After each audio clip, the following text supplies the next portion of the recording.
जय गुरु जी नमस्ते महाराज। नमस्ते गुरुजी। जय गुरुजी महाराज। On behalf of Vasan Uncle and Multilingual Global Sevadar team, and by Guruji's grace, we are moving on to another session of Yogi Amrit Katha. Today is chapter number 43, day 45, and we have amidst us Dr. Puneet Bajaj. Doctor Puneet Bajaj के बारे में सभी जानते हैं कि वो Baddi college उन्हीं की देखरेख में हो रहा है। महाराज की बहुत ही लाइफ टाइम ब्लेस संगत हैं वो। The chapter will be read by doctor Puneet Bajaj and the name of the chapter is the resurrection of Shri Yukteshwar ji and the session will be initiated by Renu Jain ji. So over to you Renu Jain aunty. जय गुरु जी। जय गुरु जी, जय गुरु जी। सारी संगत को जय गुरु जी। गुरु जी के चरणों में कोटि कोटि प्रणाम और सारी संगत को बहुत ढेर सारा प्यार।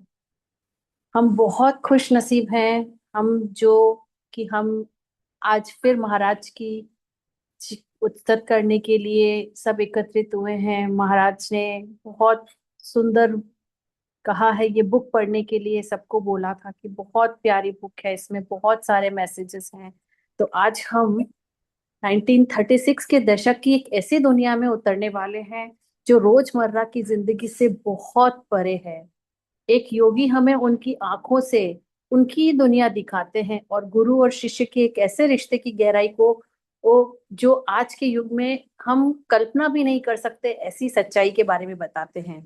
मृत्यु और उसके प्यार की एक ऐसी घटना जो हमें झकझोर के रख देगी, और हम इन्हीं परतों को आज डॉक्टर पुनीत बजाज के सानिध्य में समझने की कोशिश करेंगे। ये अनुभव आध्यात्मिक विश्वास और इंसान के मन की ताकत के बारे में सिखाते हैं। तो हमें आज बहुत कुछ सीखने को मिलने वाला है इस चैप्टर से। तो मैं पुनीत डॉक्टर पुनीत बजाज से आग्रह करती हूँ, विनती करती हूँ कि वे अपना पाठन शुरू करें। जय गुरु ji.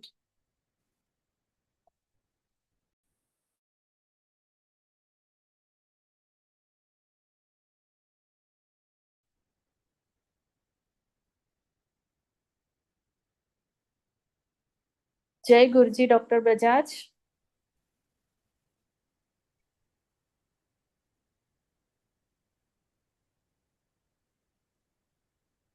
Doctor Puneet please unmute your self and अपना कैमरा भी ओपन कर लीजिए प्लीज।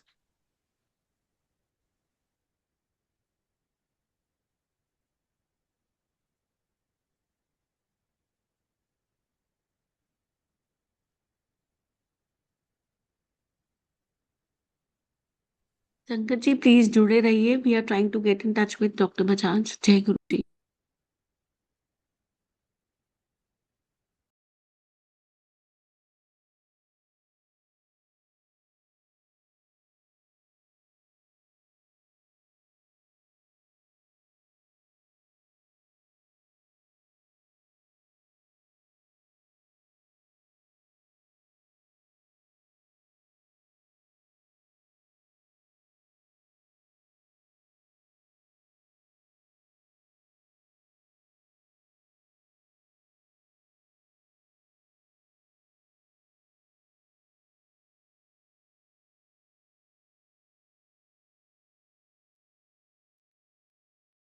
जय गुरु जी डॉक्टर पुनीत बजाज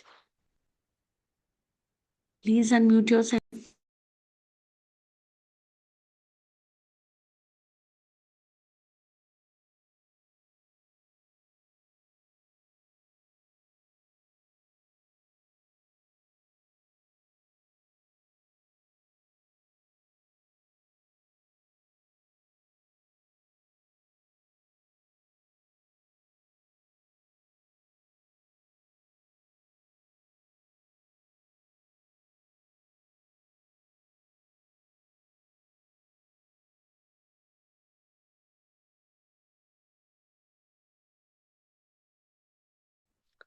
संगत जी, we got in touch with Dr. Puneet Bajaj. He'll be online in few minutes.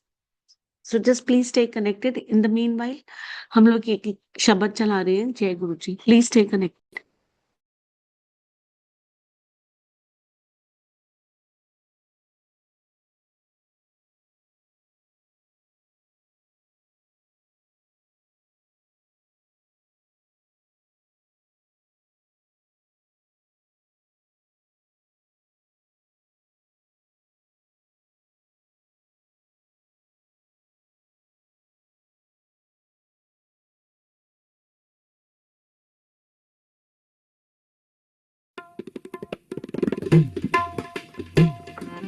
गुर जैसा नाही को देव, जिस मस्तक भाग सुलागा सेव, जिस मस्तक भाग सुलागा सेव।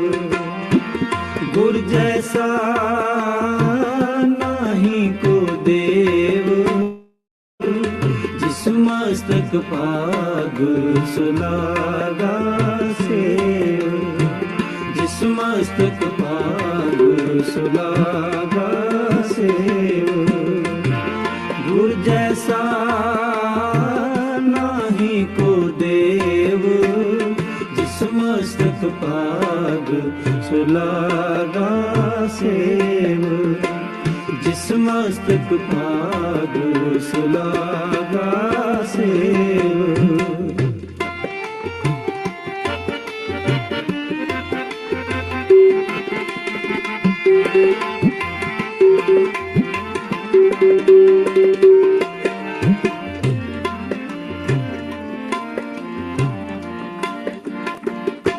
सतगुर मेरा बेमोहताज, सतगुर मेरे सच्चा साध। सतगुर मेरा बेमोहताज, सतगुर मेरे सच्चा साध। सतगुर मेरा सबस का दाता, सतगुर मेरा पुरख विधाता। सतगुर मेरा सबस का दाता, सतगुर मेरा पुरख विधाता। सतगुर मेरा पुरख विधाता, जिस मस्तक भाग सुलागा सेव, जिस मस्तक भाग सुलागा सेव। गुर जैसा नाही को देव, जिस मस्तक भाग सुलागा सेव, जिस मस्तक भाग सुलागा सेव।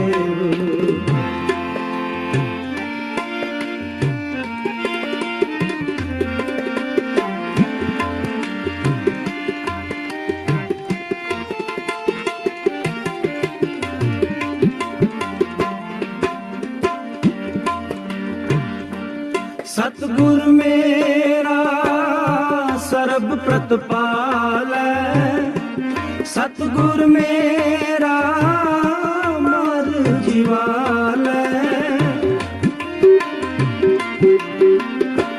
सतगुर मेरा सर्ब प्रतपाल, सतगुर मेरा मर जीवाल। सतगुर मेरे की वड्याई, प्रगट पई है सबनी थाई। सतगुर मेरे की वड्याई, प्रगट पई है सबनी थाई। प्रगट पई है सबनी थाई, जिस मस्तक भाग सुलागा सेव, जिस मस्तक भाग सुलागा save. Sangat ji, we have Dr. Puneet Bajaj. He's unmuted himself. Dr. Puneet, welcome please. आप अपना कैमरा भी ऑन कर लीजिए। अच्छा, एक सेकेंड मैं कर रहा हूँ। हाँ एक सेकेंड, आई हाँ थिंक जी, ऑन हाँ हो जी गया। एक सेकेंड। जी जी।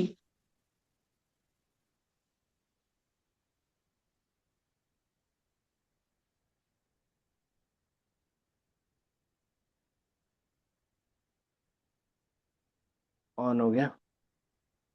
हाँ जी, हाँ जी। पुनीत जी, हाँ जी, हाँ जी, महाराज के चरण विजिबल है बट वो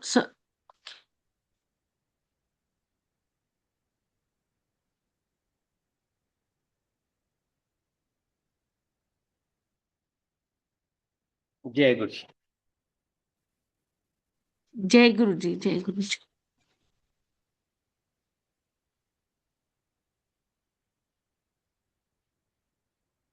जय गुरु जी।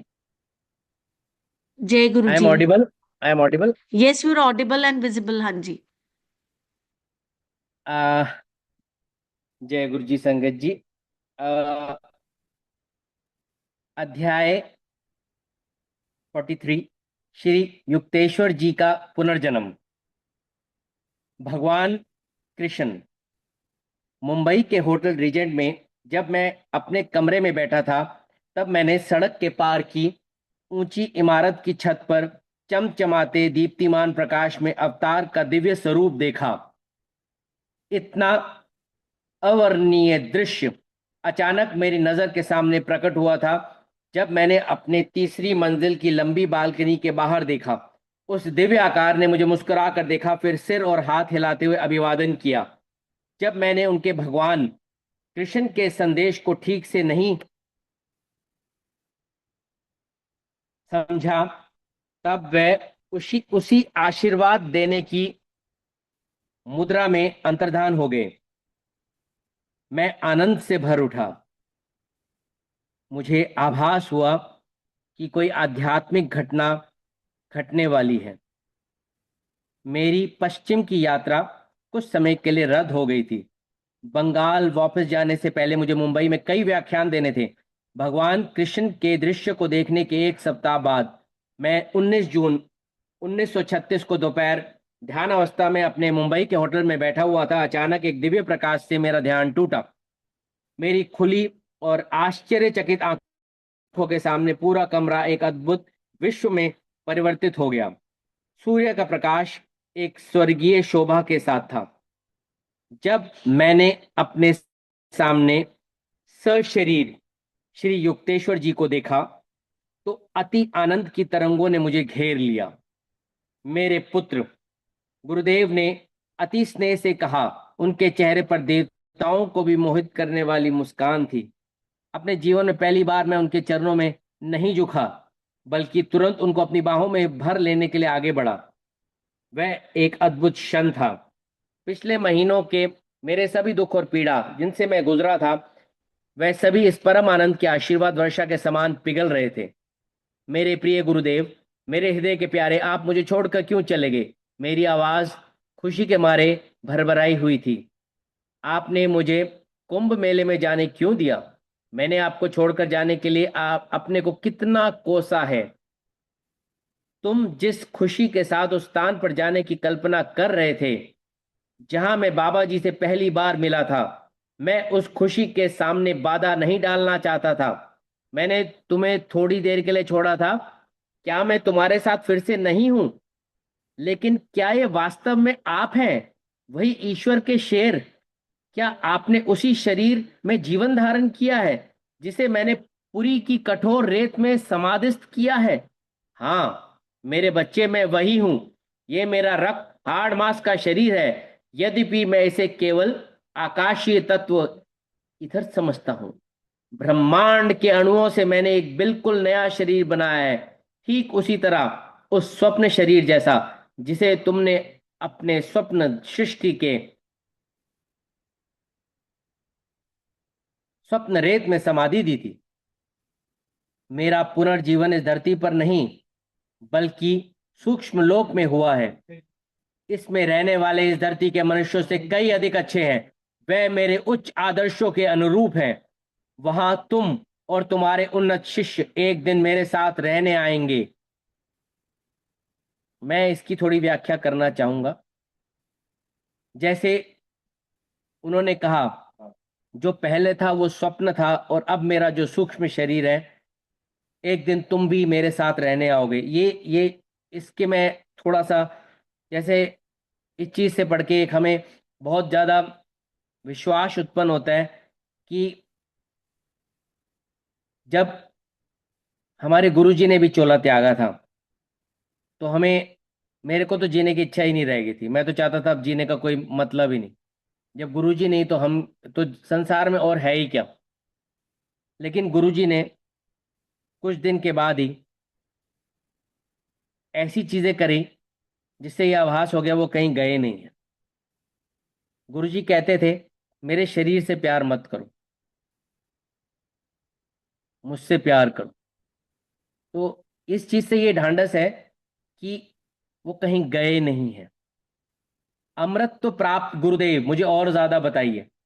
गुरुदेव ने थोड़ा हंसते हुए कहा, मेरे प्रिय पुत्र, क्या तुम अपनी पकड़ थोड़ी ढीली नहीं करोगे? केवल थोड़ा। मैंने उनको ऑक्टोपस जैसी मजबूती के साथ पकड़ा हुआ था। मैंने उनके शरीर से प्राकृतिक खुशबू को आते सूंघा, जैसे उनके शरीर से पहले निकला करती थी। अब देखिए, यही चीज है हमारे गुरुजी में। गुरुजी से इतनी फ्रेग्रेंस निकलती है, हम सबको पता है। वो फ्रेग्रेंस आपके घर में आ जाती है। मैंने खुद इतनी बार आभास की है। एक बार मैं गोल्डन टेम्पल गया था, जो गुरुजी चोले रूप में थे, गुरुजी जलंधर में थे, तो मैं बॉबी की फैमिली के साथ गोल्डन टेम्पल गया। जैसे ही हमने मत्था टेका, बाहर निशान साहब पे एकदम खुशबू आई। बॉबी से मैंने बुलाया और वो खुशबू गुरुजी की थी। गुरुजी आपके घर में आ जाते हैं। एक दिन मेरी मिसेस शाम को वॉक करने के लिए निकली, काफी साल पहले। उसने इतना ही बोला गुरुजी की गद्दी के आगे घर पे कि चलो गुरुजी आज वॉक करते हैं। ऐसे बोलती नहीं थी वो कभी। और जैसे ही उसने शुरू किया, थोड़ी देर बाद गुरुजी की खुशबू आई और वो पूरी वॉक के ड्यूरेशन आती रही। और जो लोग सोसाइटी के थे उनको भी वो आई और उनको भी महसूस हुई, आभास हुआ। और जब तक वो वापस नहीं आई अपने घर पे, वो खुशबू साथ रही। इमेजिन, इमेजिन ये कितनी बड़ी बात है हमारे जीवन में कि खुशबू के गुरुजी ने हमें वरदान दिए हुए। उनके दिव्य शरीर को आज भी अपने हाथों के अंदरूनी हिस्से और हथेलियों में महसूस करता हूं, जब मैं उन अद्भुत अद्भुत क्षणों को याद करता हूं। जिस प्रकार संतों, पैगंबरों और सदगुरुओं को इस धरती पर मनुष्य के शारीरिक कर्मों की मुक्ति के लिए भेजा जाता है, उसी प्रकार मुझे ईश्वर ने सूक्ष्म लोक के लोगों को मुक्त करने के निर्देश के साथ भेजा है। श्री युक्तेश्वर जी ने मुझे समझा। उसे हिरण्यलोक अथवा प्रकाशीय सूक्ष्म लोग भी कहते हैं। वहां मैं उन्नत लोगों को उनके सूक्ष्म कर्म से मुक्ति दिलाने के लिए हूं, और इस प्रकार सूक्ष्म पुनर्जीवन से मुक्ति दिलाता हूं। हिरण्य लोक के निवासी आध्यात्मिक रूप से बहुत अधिक उन्नत है। उन सब का पृथ्वी पर आखिरी जन्म था। उन्होंने ध्यान द्वारा इतनी ज्यादा सामर्थ्य प्राप्त कर ली कि मृत्यु के समय वे सचेत रहते हुए अपने भौतिक शरीर को त्याग कर सकते थे। हिरण्य लोक में कोई तब तक प्रवेश नहीं कर सकता जब तक वह धरती में सविकल्प समाधि की अवस्था से स्थित होने के पश्चात और उच्चतर अवस्था निर्विकल्प समाधि में स्थित नहीं होता। हिरण्य लोक के निवासियों ने पहले से ही सामान्य सूक्ष्म लोकों को पार कर लिया होता है। हिरण्य लोक के निवासियों ने पहले से ही सामान्य सूक्ष्म लोकों को पार कर लिया होता है, जहां सभी पृथ्वी से आए लोगों को मृत्यु के बाद जाना होता है। वहां सूक्ष्म लोक के कई अपने अतीत के कर्मों के बीजों को उन्होंने नष्ट कर दिया होता है। केवल उन्नत साधक ही इस तरह आत्मा के उद्धार कार्यों को सूक्ष्म लोक में कुशलता के साथ कर सकता है। फिर उनकी आत्मा को सूक्ष्म जगत के बचे हुए अवशेषों से मुक्त करने के लिए इन उन्नत साधकों के ब्रह्मांडीय नियमों के अनुसार हिरण्य लोक में नए सूक्ष्म शरीर में पुनर्जीवित होना पड़ता है। तब सूक्ष्म सूर्य या स्वर्ग, वहां मैं उनके पुनर्जीवन पर उनकी मदद करता हूं। हिरण्य लोक में और ज्यादा उन्नत लोग हैं जो और ज्यादा उन्नत सूक्ष्म जगत से आए हुए हैं। मेरा मन अब अपने गुरु के साथ उत्तम तारतम्य बैठ चुका था, यानी उनके साथ एकात्मक हो गया था कि वह मुझे सजीव चित्रण कुछ अपने शब्दों द्वारा और कुछ अपने विचार संक्रमण द्वारा पहुंचा रहे थे। इसलिए मैं बहुत आसानी और तुरंत ही उनके विचार पत्रिका को ग्रहण कर पा रहा था। तुमको शास्त्रों में पढ़ा है, गुरुदेव जी कहते जा रहे थे, ईश्वर ने मनुष्य की आत्मा को सफलतापूर्वक 3 शरीरों में बंद किया है। पहला भाव यानी विचार या कारण शरीर, दूसरा सूक्ष्म शरीर जो मनुष्य के मानसिक और भावनात्मक प्रकृति का स्थान है और तीसरा स्थूल भौतिक शरीर। धरती पर व्यक्ति भौतिक इंद्रियों से युक्त रहता है। सूक्ष्म जगत के लोगों का काम अपनी चेतना, भावनाएं और शरीर प्राण शक्ति से चलता है। कारणधारी शरीर विचारों के आनंद में जगत में रहता है। मेरा काम उन सूक्ष्म लोगों को जो कारण जगत में प्रवेश कर रहे हैं उनका मार्गदर्शन करना है। मेरे प्रिय गुरुदेव, मुझे सूक्ष्म जगत यानी ब्रह्मांड के बारे में और बताइए। मैंने श्री युक्तेश्वर जी के आग्रह पर अपनी पकड़ ढीली कर दी थी, लेकिन मैंने अभी भी उन्हें भाव में ही भरा हुआ था। ये कितना प्यार है, उनको छोड़ ही नहीं पा रहे। इस अमूल्य निधि को पहुंचाने मेरे गुरुदेव मृत्यु का उपहास करते हुए मेरे पास आए थे। उनका सूक्ष्म लोक ही ऐसा है जहाँ सूक्ष्मधारी प्राणी निवास करते हैं। गुरुदेव ने कहना शुरू किया, वहां के निवासी एक ग्रह से दूसरे ग्रह जाने के लिए सूक्ष्म विमानों और प्रकाश पिंडों का उपयोग करते हैं, जो विद्युत और रेडियो धर्मी तरंगे यानी शक्ति से कहीं ज्यादा तेज गति से चलती है। सूक्ष्म जगत की रचना प्रकाश रंगों के विभिन्न सूक्ष्म स्पंदनों से हुई है, जो भौतिक सृष्टि से सैकड़ों गुना बड़ा है। पूरा भौतिक विश्व जगत एक छोटी ठोस टोकरी की तरह सूक्ष्म जगत के चमकते विशाल तेज भरपूर गुब्बारे के नीचे उसी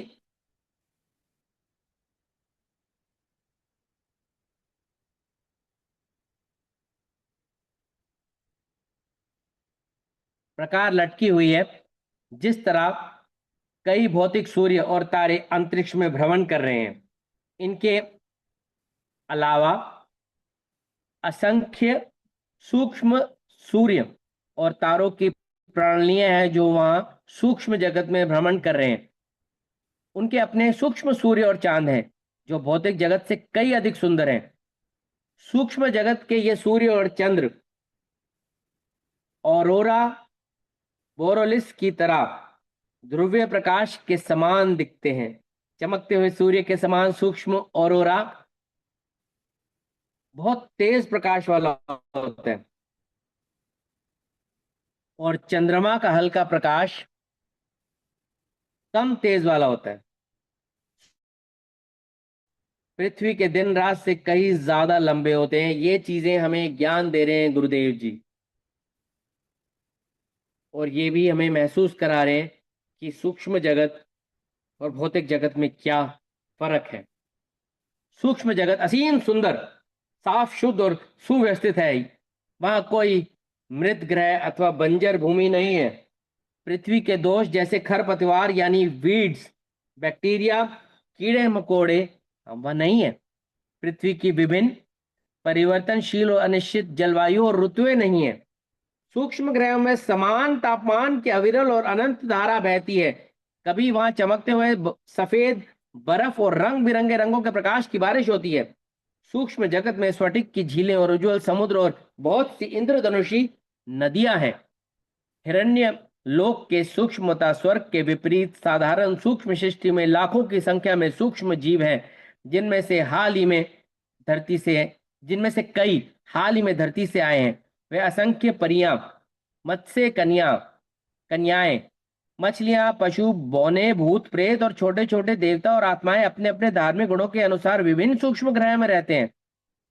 विभिन्न स्पंदनात्मक क्षेत्रों में अच्छी और बुरी आत्माओं के रहने की व्यवस्था है। अच्छी आत्माएं स्वच्छंद रूप से चल फिर सकती हैं, लेकिन बुरी आत्माएं सीमित क्षेत्र में विचरण कर सकती हैं। उसी प्रकार जैसे मनुष्य धरती की सतह पर रहते हैं, कीड़े धरती के अंदर, मछली जल में और पक्षी हवा में रहते हैं, इस प्रकार सूक्ष्म जीव को विभिन्न श्रेणियों के जीव अपने अपने गुणों और योग्यता के आधार पर समुचित स्पंदनात्मक क्षेत्रों में रहते हैं। विभिन्न सूक्ष्म लोकों से निष्कासित हो आए पतित देवताओं के बीच संघर्ष और युद्ध होता है, जिनमें वे मांत्रिक स्पंदनात्मक किरणों या प्राण अणुबमों का प्रयोग करते हैं। ये प्राणी या जीवहीन सूक्ष्म जगत के अंधकार में लोकों में रहते हैं और अपने बुरे कर्मों का फल भोगते हैं। सूक्ष्म जगत के अंधकार में कारागार के ऊपर विशाल लोक में सब कुछ चमकता हुआ और खूबसूरत है। सूक्ष्म सृष्टि पृथ्वी की अपेक्षा दिव्य इच्छा और पूर्णता की योजना यानी उत्तम योजना के साथ अधिक तालमेल रखता है। हर सूक्ष्म वस्तु मुख्यतः ईश्वर की इच्छा और सूक्ष्म जीवों की इच्छाओं से आह्वान से प्रकट होती है। उनके अंदर शक्ति है जिसके द्वारा ईश्वर ने पहले से ही जो कुछ बनाया है उसके आकार या रूप को निखार सकते हैं। ईश्वर ने अपने सूक्ष्म जगत के बच्चों को अपनी इच्छा से सूक्ष्म जगत में बदलाव व सुधार करने की आजादी दी हुई है। धरती पर प्राकृतिक या रसायन कृत्रिम विधि से ही ठोस को द्रव में या किसी अन्य रूप में परिवर्तित किया जा सकता है, लेकिन सूक्ष्म ठोस का सूक्ष्म द्रव्य, गैस या ऊर्जा में केवल वहां के निवासियों की इच्छा शक्ति द्वारा तुरंत बदलाव लाया जा सकता है। गुरु जी ने बताना जारी रखा, पृथ्वी, समुद्र, जमीन और हवा में युद्ध और हत्याओं से कलंकित है, लेकिन सूक्ष्म जगत में केवल खुशनुमा, सामंजस्यता और समानता है। सूक्ष्म जगत के जीव अपनी इच्छा से कोई भी रूप धारण कर सकते हैं। कभी कभी सूक्ष्म जगत के पुरुषों का रूप ले सकते हैं। कभी सभी सूक्ष्म जीवों को कोई भी आकार लेने की स्वतंत्रता है और आसानी से एक दूसरे से संपर्क कर सकते हैं। वह किसी भी अटल निश्चित नियमों से बंधे नहीं है। उदाहरण के तौर पर किसी भी सूक्ष्म जगत के किसी भी वृक्ष से किसी भी प्रकार के फल, जैसे सूक्ष्म जगत के आम या कोई अन्य फल फूल या कोई अन्य वस्तु अपनी इच्छा से मांग सकते हैं, जिसे वह पूरा करेगा। वहां कुछ निश्चित कार्मिक बंधन है, लेकिन विविध रूपों की इच्छा में कोई अंतर नहीं है। वहां ईश्वर के रचनात्मक प्रकाश में सब कुछ तरंगित है। यहाँ कोई स्त्री गर्भ से पैदा नहीं होती। वहां संतान को सूक्ष्म जीवों द्वारा उनके अपने ब्रह्मांडीय इच्छा शक्ति, जिसकी एक निश्चित डिजाइन या रचना है, उसकी सहायता से सूक्ष्म रूप से घनीकृत करके सूक्ष्म शरीर को अस्तित्व में लाकर संतान को प्रकट करते हैं। अभी हाल ही में एक स्थूल रूप से मृत जीव एक सूक्ष्म परिवार में आमंत्रण द्वारा उस परिवार में जन्म लेता है, जिसकी समान मानसिक और आध्यात्मिक प्रवृत्तियां या स्वभाव है। सूक्ष्म शरीर को कोई ठंड, गर्मी अथवा किसी अन्य प्रकार की परिस्थितियां प्रभावित नहीं करती। उसके संरचना में एक एक सूक्ष्म मस्तिष्क या हजारों कमल की प्रकाश में पंखुड़ियां यानी सहस्त्र दल कमल और सुषुम्ना में 6 जागृत केंद्र यानी चक्र होते हैं। सुषुम्ना मस्तिष्क रीढ़ की धुरी होती है। हृदय सूक्ष्म मस्तिष्क में से ब्रह्मांडीय ऊर्जा और इसके साथ साथ प्रकाश लेकर उसे सूक्ष्म नासिका तंत्र और शरीर की कोशिकाओं या जीव अणुओं में प्रवाहित करता है। सूक्ष्म जगत के प्राणी अपने शरीर को प्राण अणुओं अथवा पवित्र मंत्रों की तरंगों से परिवर्तित कर सकते हैं। अधिकांश जीवों का सूक्ष्म शरीर अपने स्थूल शरीर की प्रतिमूर्ति यानी उसी तरह का होता है।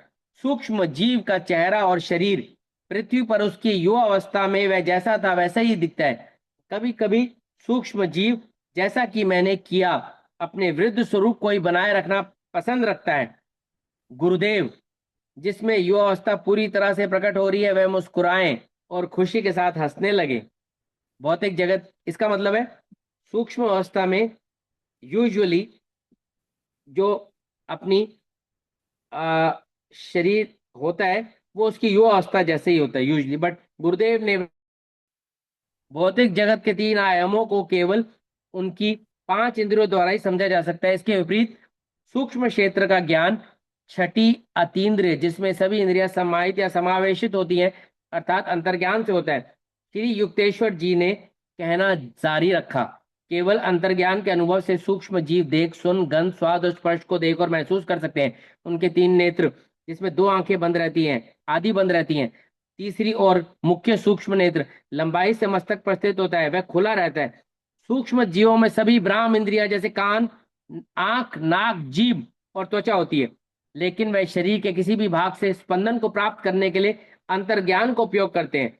वह कान, नाक और त्वचा से देख सकते हैं, वह अपनी आंखों या जीभ से सुन सकते हैं और कान, त्वचा या किसी अन्य अंगों से सब कुछ कर सकते हैं।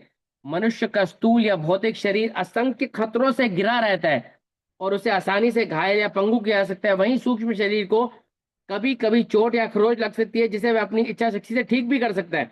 गुरुदेव, क्या सभी सूक्ष्म जीव सुंदर होते हैं? सूक्ष्म जगत में सुंदरता एक आध्यात्मिक गुण है, ना कि भ्राम रूप, श्री युक्तेश्वर जी ने जवाब दिया। इसीलिए सूक्ष्म जीव चेहरे के नाक नक्श को बहुत कम महत्व देते हैं। यद्यपि अपनी इच्छा अनुसार नया सुंदर शरीर और विविध रंगों वाला शरीर धारण कर सकते हैं। जिस प्रकार सांसारिक मनुष्य उत्सवों में नए वस्त्र और आभूषण धारण करते हैं, उसी तरह सूक्ष्म जीव स्वयं को विशेष प्रकार से डिजाइन के लिए आकार से स्वयं को सजाते हैं। हिरण्य लोक जैसे उच्च लोकों में सूक्ष्म आनंदोत्सव तब मनाए जाते हैं जब सूक्ष्म जगत से आध्यात्मिक उन्नति के द्वारा किसी जीव को सूक्ष्म जगत से मुक्ति मिलती है, जिसके बाद वह कारण जगत में प्रवेश करने योग्य हो जाता है। इस प्रकार के अवसरों पर अदृश्य परमपिता परमात्मा तथा वे संत जो उनमें विलीन हो चुके हैं, वे अपने अपने पसंद का शरीर धारण कर उस सूक्ष्म उत्सव में शामिल होते हैं। अपने प्यारे शिष्य को प्रसन्न करने के लिए ईश्वर भी उसकी इच्छा अनुसार रूप धारण करते हैं। यदि उसका प्यारा शिष्य भक्ति भाव के साथ पूजा करता है तो वह अपने ईश्वर को दिव्य मां जगन माता के रूप में देखता है। ईसा मसीहा को ईश्वर का पितृ स्वरूप किसी अन्य स्वरूप से कई अधिक अच्छा लगता था। जिस प्रकार का स्वतंत्र व्यक्तित्व ईश्वर ने हर एक अपनी रचना को दिया है, इस कारण ईश्वर से कल्पनीय और अकल्पनीय सभी रूपों की मांग होती रहती है। और मेरे गुरुदेव खुशी से हंसे। सूक्ष्म जगत में पूर्व जनों के मित्र आसानी से एक दूसरे की पहचान कर लेते हैं। श्री युक्तेश्वर जी अपनी बांसुरी जैसी मधुर आवाज में कहते हुए अमृत प्राप्त मित्रता को देखकर वे खुशियां मनाते हैं, क्योंकि अब उन्हें प्रेम का अनश्वर रूप समझ में आ गया होता है। जिस मित्रता पर अपने सांसारिक जीवन में दुख, मिथ्या और वियोग के समय वे सशंकित और संदेह की नजर से देखते थे, सूक्ष्म जीवन का अंतर्मन सूक्ष्म और जड़ जगत के पर्दे को भेदता हुआ पृथ्वी पर मनुष्य के क्रियाकलापों को देखता है, परंतु पृथ्वी का मनुष्य सूक्ष्म जगत को नहीं देख पाता। ये कितनी इंपॉर्टेंट बात है। सूक्ष्म जगत हमें देख सकता है, लेकिन हम सूक्ष्म जगत को नहीं देख सकते। परंतु पृथ्वी का मनुष्य सूक्ष्म जगत को नहीं देख पाता जब तक उसकी छठी इंद्रियां जागृत ना हो जाए। कितनी जरूरी बात। पृथ्वी पर रहने वाले हजारों लोगों ने कुछ क्षणों के लिए किसी सूक्ष्म जगत के सूक्ष्म जीव को देखा हुआ है। अब इससे मैं आपको बताता हूं, हमारे गुरुजी जो हमारे महाशिव है, उन्होंने कई बार बोला है एम्पायर स्टेट में भी कि जब हम लंगर कर रहे होते हैं, देवी देवता लाइन में लगकर सूक्ष्म रूप में वो भी लंगर करने आते हैं, हमारे साथ बैठे होते हैं। इवन जब लाइन लगी होती है तो सूक्ष्म रूप में कई देवी देवता होते हैं। गुरुजी देख पाते हैं कि सूक्ष्म जीवन कैसा है, जबकि हम लोग नहीं देख सकते। हिरण्य लोक के उन्नत जीव सूक्ष्म जगत के लंबे अवधि के दिन और रात में अधिकांशित आनंदित अवस्था में रहते हैं और सूक्ष्म सरकार की जटिल समस्याओं के समाधान करने में व्यस्त रहते हैं। इसके साथ ही पृथ्वी की भूली भटकी आत्माओं के उद्धार में सहायता करते रहते हैं। जब हिरण्य लोक के जीव सोते हैं तब उन्हें कभी स्वप्न की तरह सूक्ष्म दृश्यों की अनुभूति होती है। साधारणतः उनके मन उच्चतम निर्विकल्प समाधि की परमानंद की सचेत अवस्था में रहते हैं। सभी सूक्ष्म जगत के निवासियों को अभी भी मानसिक पीड़ा हो सकती है। हिरण्य लोक जैसे ग्रहों में अनंत जीवों के संवेदनात्मक मन को यदि किसी आचरण अथवा सत्यता की अनुभूति में कुछ गलती हो जाए तो उन्हें पीड़ा का एहसास होता है। ये उन्नत जीव अपने हर कार्य और प्रत्येक विचार को आध्यात्मिक नियम के साथ समन्वय बना कर रखते हैं। पीड़ा उनको भी हो सकती है। सूक्ष्म जगतवासियों के बीच परस्पर संपर्क अथवा विचारों का आदान प्रदान पूरी तरह से सूक्ष्म विचार संक्रमण यानी टेलीपैथी और सूक्ष्म दूरदर्शन द्वारा ही चलता है। इस कारण किसी भी प्रकार की शंका अथवा गलतफहमी नहीं होती, जबकि पृथ्वीवासी अपने लिखित और बोले गए शब्दों से हमेशा शंकित और भ्रमित रहते हैं। ये कितनी, देखो गुरुजी की भी हमें टेलीपैथी हो जाती है, आज भी हो जाती है। आपने सत्संग में सुना है कि गुरुजी टेलीपैथी, गुरुजी पहले भी कहते थे मेरे साथ डायरेक्ट कनेक्शन करो, मैं कभी स्वप्न दर्शन दूंगा, कभी टेलीपैथी में आ जाऊंगा। जिस प्रकार सिनेमा की स्क्रीन पर लोग प्रकाश चित्रों के द्वारा चलते फिरते रहते हैं पर वे सांस नहीं ले रहे होते, उसी प्रकार सूक्ष्म जीव ज्ञान से निर्देशित और प्रकाश की समन्वित छाया के रूप में चलते फिरते और काम करते हैं। इसमें उन्हें ऑक्सीजन से ऊर्जा लेने की आवश्यकता नहीं होती है। मनुष्य को जीवित रहने के लिए ठोस द्रव्य गैस और ऊर्जा की जरूरत होती है। वहीं सूक्ष्म जीव स्वयं को मुख्य रूप से दिव्य ब्रह्मांडीय प्रकाश से जीवित रखते हैं। मेरे प्रिय गुरुदेव, क्या सूक्ष्म जीव कुछ खाते भी हैं? मेरे शरीर के सभी अंग, हृदय, मन और आत्मा उनके अद्भुत वर्णन का रसपान कर रहे थे। सत्य की अधिचेतन अनुभूतियां हमेशा वास्तविक और अपरिवर्तनीय होती हैं, जबकि सतही इंद्रियां, अनुभूतियों और मन पर पड़ने वाली उनकी छाप कभी भी स्थायी नहीं होती है और सच भी नहीं होती है। इसलिए स्मृति में उसकी सजीवता हमेशा बनी नहीं रहती।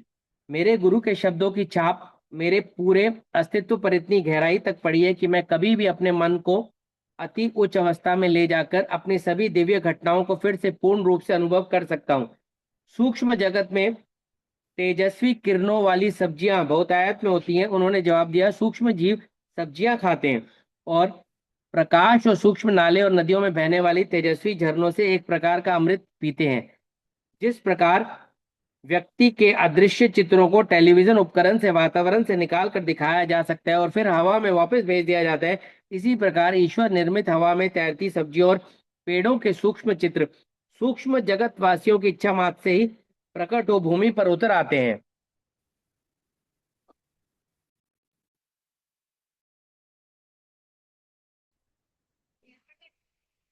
ओके। अब मेरा सिग्नल चला। हाँ जी पुनीत जी, बीच में वीडियो चला गया था, बट इट्स ओके नाउ। हाँ हाँ, ठीक।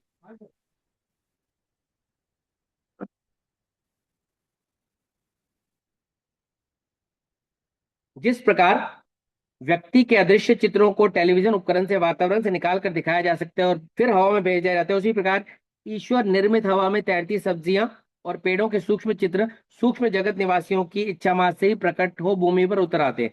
इसी प्रकार इन जीवों के विलक्षण कल्पनाओं से खुशबूदार फूलों का पूरा भार प्रकट हो जाता है और फिर वापस हवा में अदृश्य हो जाता है।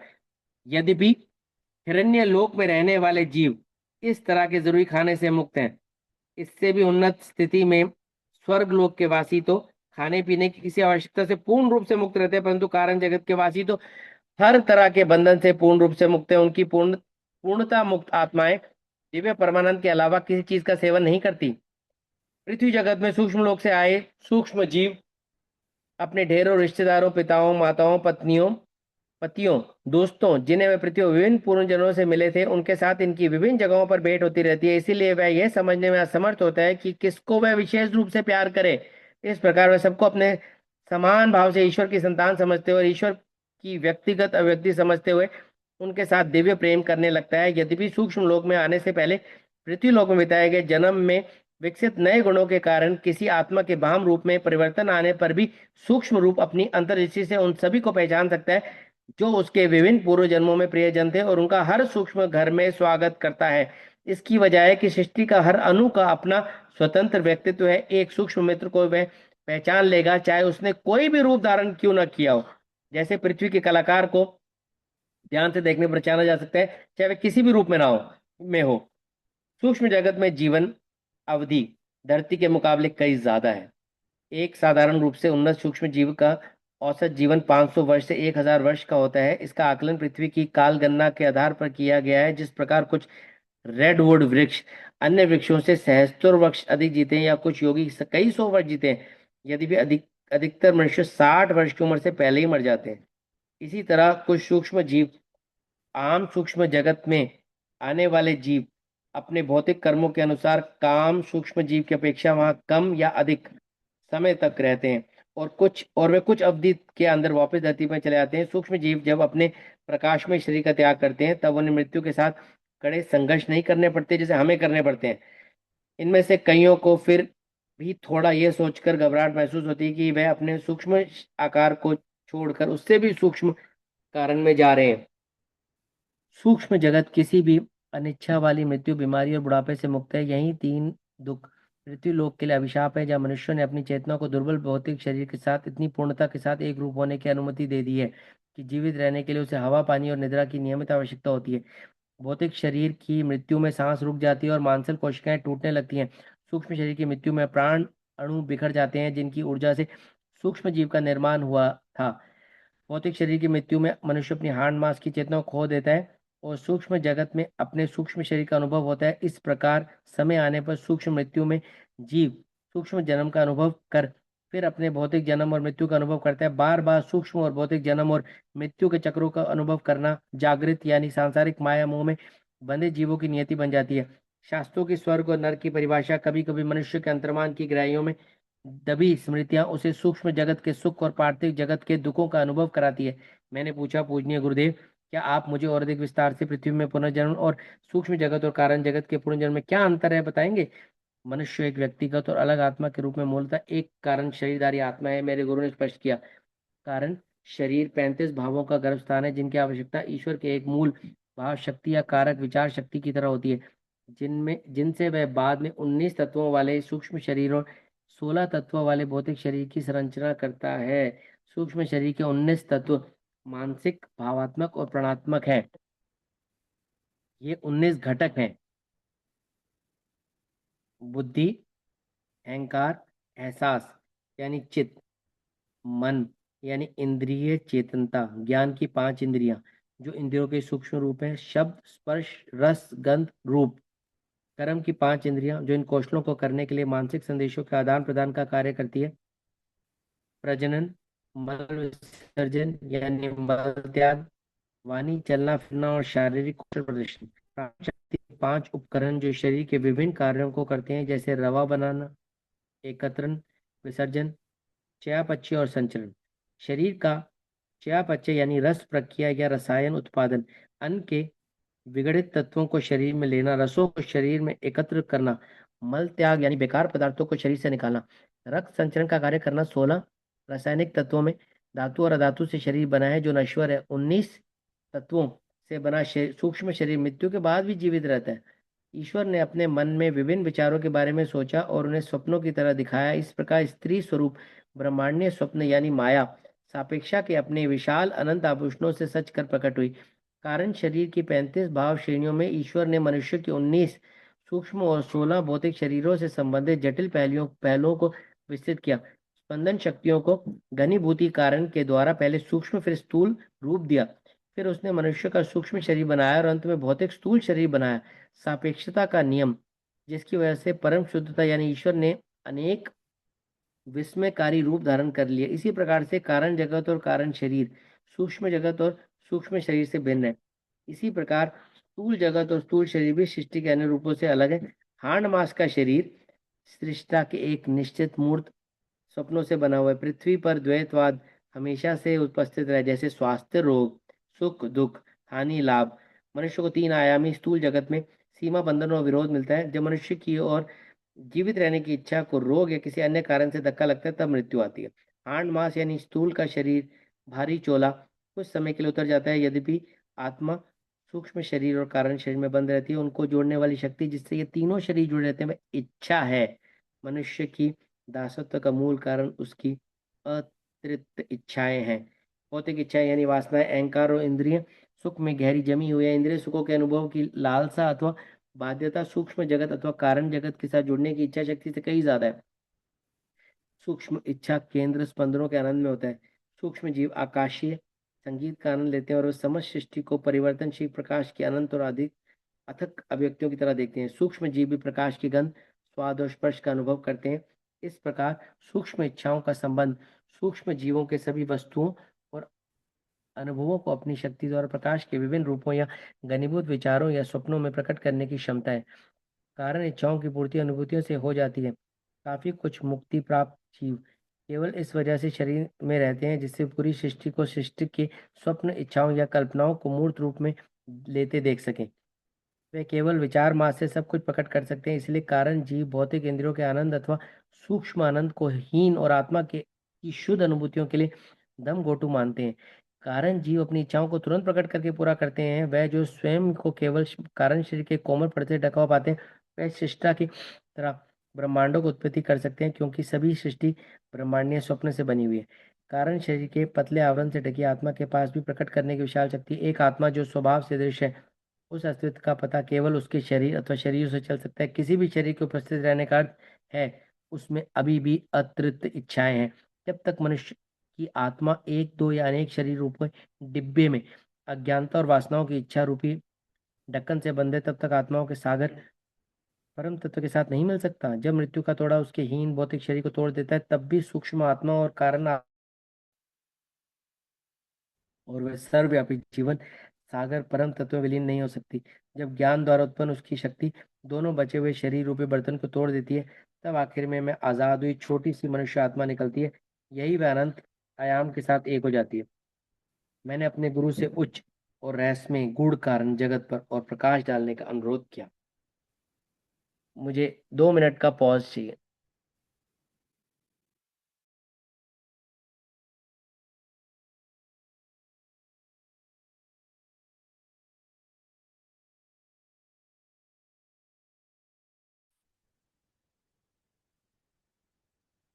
डॉक्टर पुनीत, जय गुरु जी।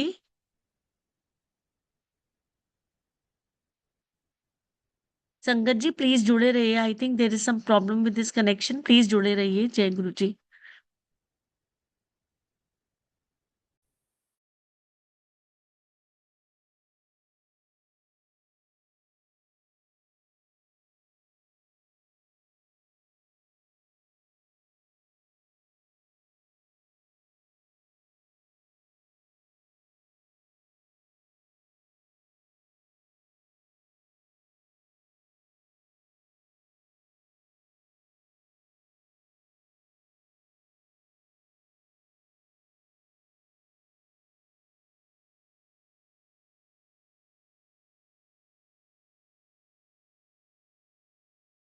डॉक्टर बजाज, जय गुरु ji. You are not audible. You are unmuted, sorry.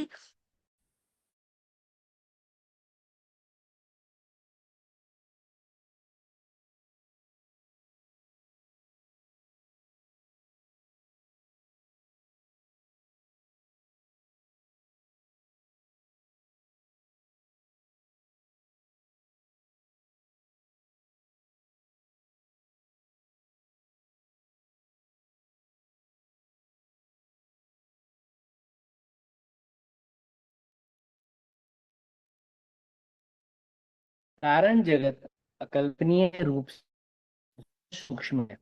उन्होंने जवाब दिया, इसको समझने के लिए अत्यधिक ध्यान केंद्रित करने की आवश्यकता होती है, जिसमें वे अपनी आंखों को बंद करके मनी मन में सूक्ष्म ब्रह्मांड और भौतिक ब्रह्मांड को उसकी विशालता के साथ में चमकता हुआ गुब्बारा जिसमें लटकती ठोस टोकरी की कल्पना कर सकें, क्योंकि उनका अस्तित्व केवल कल्पना में है। यदि अति मानवीय ध्यान द्वारा मनुष्य दो ब्रह्मांडों को उनकी जटिलताओं के साथ उन्हें विचारों में बदल सकता है, तब वह कारण जगत में पहुंच सकता है और मन जगत और पदार्थ जगत की मिलन सीमा रेखा पर खड़ा हो जाएगा। वहां वह सभी पदार्थ, ठोस, द्रव्य, गैस, बिजली, ऊर्जा, सभी जीव जंतु, देवी देवता, मानव, जानवरों, पेड़ों, पौधों, जीवाणुओं को चैतन्य रूप में उसी तरह देखता है जैसे जब मनुष्य अपनी आंखों बंद करता है, तब भी उसे अपने शरीर का बोध होता है। यद्यपि उसकी भौतिक आंखें कुछ देख नहीं पाती और शरीर एक विचार के रूप में ही मौजूद है। जो कुछ मनुष्य कल्पना में कर सकता है, उसे कारण जगत जीव वास्तव में कर सकता है। सबसे बड़ी कल्पनाशील मानव बुद्धि केवल मन में विचारों के एक छोर से दूसरे छोर तक जा सकती है, एक ग्रह से दूसरे ग्रह या अनंतता के गड्ढे में अंतहीन रूप से लुढ़क सकती है, या रॉकेट की तरह ऊंचा उड़कर आकाश गंगा तक जा सकती है, नक्षत्र पुंजों और अंतरिक्ष को सर्च लाइट की तरह जगमगा सकती है। लेकिन कारण जगत में और अधिक स्वतंत्रता है। वे आसानी से अपने विचारों को तुरंत प्रकट कर सकते हैं। उनके रास्ते में कोई भौतिक या सूक्ष्म बाधा अथवा कार्मिक बंधन नहीं आ सकता है। कारण जीवों को इसका ज्ञान है कि ना तो भौतिक जगत मूलतः इलेक्ट्रॉन यानी अणुओं से बना है, ना ही सूक्ष्म जगत प्राण अणुओं से बना है। दोनों ही वास्तव में ईश्वरीय विचार के सूक्ष्मतम कणों से बने हैं, जिसे माया ने काटकर छोटे छोटे खंडों में कर दिया है। सापेक्षता के नियम वास्तव में सृष्टा और उसकी उत्पत्ति सृष्टि को अलग करते हैं। कारण जगत में आत्माएं एक दूसरे को आनंदमय परम तत्व के अलग अलग बिंदुओं की तरह पहचानते हैं। उनके आसपास विचारों से उत्पन्न वस्तुएं ही रहती हैं। कारण जीव अपने शरीर और विचारों के बीच केवल कल्पना का अंतर देखते हैं। जिस प्रकार एक मनुष्य अपनी आंखें बंद करके चमकता हुआ सफेद प्रकाश या हल्की नीली आभा देख सकता है, उसी प्रकार कारण जगत जीव केवल अपनी कल्पना मात्र से देख, सुन, अनुभव, स्वाद और स्पर्श कर सकता है। वे अपने ब्रह्मांडीय मन से कुछ भी बना और उसका विलय कर सकते हैं। कारण जगत में जन्म और पुनर्जन्म जन्म केवल विचारों द्वारा यानी कल्पना में ही होता है। कारण जीव के लिए अनंत नया ज्ञान अमृत रूप ही नया ज्ञान रूपी अमृत ही उनका आहार है। वह शांति के झरनों को पीते हैं, अनुभूतियों के अनजान भूमि पर विचरते हैं और आशीर्वाद में परमानंद के अनंत सागर में तैरते हैं। देखो उनके चमकते हुए उज्जवल विचार शरीर, लाखों आत्मा द्वारा निर्मित ग्रहों, ब्रह्मांडों के नवजात बुलबुलों, ज्ञान तारों और अनंत के हृदय रूपी नीले आकाश की विश्व सुनहरी छटाओं को पीछे छोड़ते हुए तेजी से निकलते जा रहे हैं। कई जीव कारण जगत में हजारों वर्षों तक रहते हैं, परमानंद की गहराइयों में डूबकर। मुक्त आत्मा स्वयं को नन्हे से कारण शरीर से निकलकर उसे कारण जगत की विशालता में स्थापित कर देती है। सभी अलग अलग विचारों के भंवर, शक्ति की तरंगे, प्रेम, इच्छा शक्ति, आनंद, शांति, अंतर्ज्ञान, स्थिरता, आत्मनियंत्रण यानी आत्म संयम और एकाग्रता परमानंद के उमड़ते हुए सदा आनंद के सागर में विलीन हो जाती है। अब आत्मा को अपने आनंद की अनुभूति चेतनता की एक अकेली लहर के रूप में नहीं करनी पड़ती, बल्कि वे अपनी अनंत हंसी, रोमांच और धड़कनों की लहरों के साथ एक ब्रह्मांडीय सागर में विलीन हो जाती है। जब आत्मा इन तीन शरीरों के कोश यानी कुकून से निकलती है, तब वह हमेशा के लिए सापेक्षता के नियम माया से मुक्त होकर अकथनीय शाश्वत अस्तित्व को प्राप्त कर लेती है। सर्वव्याप्ता तितली को देखो, इसके पंखों में तारे, चांद और सूर्य जड़े हैं। आत्मा परम तत्व में समाहित होकर यानी एक होकर ईश्वर के ब्रह्मांडी रचना के स्वप्न के आनंद में लीन हीन प्रकाश, अंधकारहीन अंधकार, विचारहीन विचार में अकेली रहती है। एक मुक्त आत्मा में विस्मित हो बोला, जब आत्मा अंत में इन तीन शारीरिक भ्रमों वाले द्वारों से निकलती है, गुरुदेव बोलते जा रहे हैं, ये बिना अपने अस्तित्व को खोए अनंत परमत्व में मिल जाती है। ईसा मसीहा ने अपने जन्म से पहले ही इस अंतिम आजादी को प्राप्त कर लिया था। उनके अतीत की तीन अवस्थाओं, जिनको उन्होंने अपने पृथ्वी जीवन यानी इहलोक में मृत्यु और पुनर्जीवन के 3 दिन के अनुभव के प्रतीक स्वरूप में दिखाया। उन्होंने परम तत्व में पूर्णता एकात्मता प्राप्त कर ली थी। एक अविकसित मनुष्य को अपने इन तीन शरीरों की कोष से बाहर निकलने के लिए असंख्य जन्म पृथ्वी, सूक्ष्म और कारण जगत में लेने पड़ते हैं। एक गुरु जिसे अंतिम मुक्ति मिल गई है, वह अन्य मनुष्यों को ईश्वर के पास लाने के लिए वापस धरती पर पैगंबर या अवतार बनकर अपनी इच्छा से आ सकते हैं, अन्यथा वह मेरी तरह सूक्ष्म जगत में ही रह सकता है। उद्धारक वहां रहने वाले जीवों के लिए कर्मों के बोझ को स्वयं पर लेकर उन्हें उनके सूक्ष्म जगत के पुनर्जन्म के चक्र को समाप्त कर देता है और स्थायी रूप से कारण जगत में जाने के लिए उनकी सहायता करता है। या मुक्त आत्मा कारण जगत में जाकर वहां के जीवों की समय अवधि को छोटा कर उन्हें पूर्ण मुक्ति दिलाने में सहायता करता है। हे पुनर्जीवित गुरुदेव, मैं उन कर्मों के बारे में जानना चाहता हूँ जो उन्हें इन तीन जगतों में जाने के लिए बाध्य करते हैं। मैंने सोचा अपने सर्वव्यापी गुरुदेव को देखने के लिए उनके वचनों को हमेशा सुनता रह सकता हूँ। उनके पृथ्वी जीवन के समय में कभी भी एक समय में उनसे इतना अधिक ज्ञान प्राप्त नहीं हो सका था। अब पहली बार मैं इतनी स्पष्ट निश्चिंत अंतर्दृष्टि मुझे मिल रही है, जिससे मैं जीवन और मृत्यु के शतरंज के गूढ़ अंतरालों को समझ सकूं। मनुष्य को अपने भौतिक कर्मों या इच्छाओं यानी वासनाओं को स्थायी रूप से सूक्ष्म जगत में आने के लिए पूर्ण रूप से खत्म करना होगा। वे अपनी रोमांचित आवाज में बोल रहे थे। सूक्ष्म जगत में 2 तरह के जीव रहते हैं। एक वह जीव जिनके पृथ्वी लोक के कर्म अभी निपटने के लिए बचे हैं, इसीलिए उसे अपनी कार्मिक ऋणों को चुकाने के लिए स्थूल रूप धारण करना ही होगा। उन्हें उस श्रेणी में रखा जाता है जहाँ सूक्ष्म जगत के अस्थायी निवासी रहते हैं। उन्हें वहाँ के स्थायी स्थानीय निवासी की श्रेणी में नहीं रखा जाता। जिन जीवों ने अभी तक पृथ्वी जगत के कर्मों का निपटान नहीं किया है, उन्हें सूक्ष्म मृत्यु के बाद उच्च ब्रह्मांडीय विचारों के कारण सूक्ष्म जगत में प्रवेश नहीं पा सकते हैं, बल्कि उन्हें स्थूल और सूक्ष्म जगत में बार बार आते जाते रहना पड़ता है। और उन्हें हर बार स्थूल शरीर के 16 तत्वों और सूक्ष्म शरीर के 19 तत्वों का बोध रहता है। अपने भौतिक शरीर की मृत्यु के बाद पृथ्वी लोक से आने वाला अविकसित जीव अपनी मृत्यु निद्रा की गहरी अवस्था में रहता है और सुंदर सूक्ष्म जगत का उसे कोई बोध नहीं रहता। सूक्ष्म जगत में विश्राम के बाद मनुष्य भौतिक जगत में आगे का पाठ सीखने वापस आ जाता है। इस प्रकार बार बार आवागमन से उसका सूक्ष्म जगत से परिचय होने लगता है। दूसरी तरफ सूक्ष्म जगत के साधारण अथवा काफी समय से रहते हुए जीव हैं जिन्हें अपनी भौतिक इच्छाओं और वासनाओं से मुक्ति मिल गई है और उन्हें अब पृथ्वीहीन स्पंदनों में वापस आने की जरूरत नहीं है। ऐसे जीवों को केवल सूक्ष्म और कारण कर्मों को ही निपटाना है। सूक्ष्म मृत्यु के बाद ये और अधिक सूक्ष्म और अधिक ज्यादा नाजुक कारण जगत में जाते हैं। एक निश्चित अवधि एक कारण शरीर के विचार रूप को त्यागने के बाद जैसी ब्रह्मांडीय नियम विधि है, उसके अनुसार ये उन्नत जीव वापस हिरण्य लोक अथवा इसी तरह के उन्नत सूक्ष्म ग्रह में जाते हैं। इनका पुनर्जन्म एक नए सूक्ष्म शरीर में होता है, जिससे वे अपने बचे हुए सूक्ष्म कर्मों को काट सकें। मतलब कर्म सूक्ष्म जीवन में भी होते हैं और उन्हें भी काटना काटना पड़ता है और फिर से अति सूक्ष्म में जन्म लेना पड़ता है। मेरे प्रिय पुत्र, अब तुम्हें अच्छी तरह से समझ आ गया है कि मेरा पुनर्जन्म दिव्य आदेश से हुआ है। श्री युक्तेश्वर ने जी ने आगे बताना जारी रखा, और यह पुनर्जन्म उन आत्माओं के उद्धार के लिए हुआ है जो कारण जगत से सूक्ष्म जगत में प्रवेश करते हैं। उन आत्माओं के लिए नहीं जिनका पुनर्जन्म पृथ्वी लोक से सूक्ष्म जगत में हुआ है। पृथ्वी लोक से आने वाले जीव को यदि पृथ्वी से संबंधित कर्म यानी भौतिक कर्म शेष हो तो वे हिरण्य लोक या इसी तरह के से के उन्नत सूक्ष्म जगत में नहीं जा सकते। जिस प्रकार भौतिक जगत का मनुष्य ध्यान द्वारा प्राप्त अंतर्दृष्टि से सूक्ष्म जीवन उच्च आनंद और फायदों को नहीं समझ पाता और मृत्यु के बाद धरती के उस सीमित अधूरे हीन सुख में वापस आना चाहता है, उसी प्रकार कई सूक्ष्म जीव अपने सामान्य सूक्ष्म शरीर के विघटन के बाद वे कारण जगत के आनंद की ओर उन्नत अवस्था को नहीं समझ पाते और सूक्ष्म जगत के ज्यादा निकृष्ट और भड़कते आनंद पर ही उनका ध्यान रहता है। वह वापस उसी सूक्ष्म जगत में फिर से आना चाहते हैं। यदि सूक्ष्म मृत्यु के बाद स्थायी रूप से कारण विचार जगत में रहता है, जिसे सृष्टि में केवल एक पतले महीन पर्दे से अलग किया गया है, तो सूक्ष्म जीव को सूक्ष्म जगत के कर्मों का पूर्ण रूप से निपटान करना होगा। जब जीव को आंखों को प्रसन्न करने वाले सूक्ष्म जगत के सुखों के अनुभवों को और आगे ले जाने की इच्छा ना हो, तब कारण जगत में भी उससे संबंधित कर्मों को और पूर्व की इच्छाओं के बीजों को निपटाकर कारण शरीर की आत्मा अज्ञानता के आखिरी ढक्कन और कारण शरीर के अंतिम द्वार से बाहर निकल अनंत परम तत्व में लीन हो जाती है। गुरुदेव ने बहुत ही आत्मीयता से मुस्कुरा कर कहा, अब तुम्हारी समझ में आ गया? हाँ गुरुदेव, आपकी कृपा से सब कुछ समझ में आ गया। खुशी और कृतज्ञता से अवाक था। मैंने आज तक किसी गायन अथवा कहानी से ऐसा प्रेरणापद ज्ञान नहीं पाया था। यद्यपि हिंदू शास्त्रों में इन कारण और सूक्ष्म जगत और मनुष्य के तीन शरीर का उल्लेख था है, लेकिन जिस प्रकार उनका वर्णन मेरे पुनर्जीवित गुरुदेव ने किया था, उनके सामने वे पन्ने कितने दूर और अर्थहीन लगते हैं।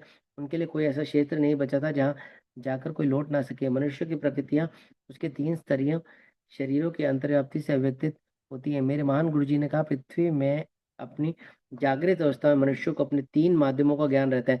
जब वह स्वाद गंध स्पर्श सुनने देखने वाले इंद्रियों के सुखों को भोगने में लीन होता है, तब वह अपने भौतिक शरीर से काम कर रहा होता है। देखने और सुनने का काम मुख्यतः वह अपने सूक्ष्म शरीर से करता है। जब वह गहन आत्मचिंतन और ध्यान से सोचता है, तब कारण माध्यम द्वारा कार्य कर रहा होता है। जो व्यक्ति निरंतर अपने कारण शरीर के संपर्क में रहता है, जब मन में ज्ञान के दिव्य विचार आते हैं।